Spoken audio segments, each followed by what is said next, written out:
काही महिन्यापूर्वी चुलत्याला मोराचे अंडे सापडले. ते कोंबडी खाली बसवले. ते मोराचे पिल्ले त्या कोंबडीला आई समजायचे. त्या मागच फिरायचे. त्याच्यापैकी 2 पिल्ले उडून गेले, पण एक पिल्लू कायम सोबत आहे. ते आज लय मोठं झालं आहे, मोराचं एकदम मोठ्या मोराचं दिसायला लागलं आहे. पण ती कोंबडी आजही त्या मोराच्या पिल्ल्याला स्वतःच्या लेकरावाने सांभाळते.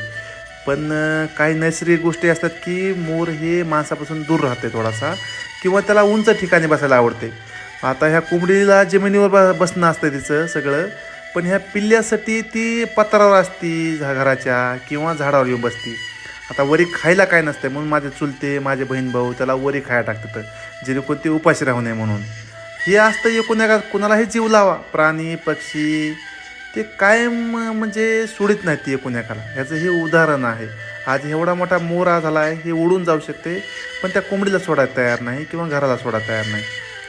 काहीतरी जीवनाचा काहीतरी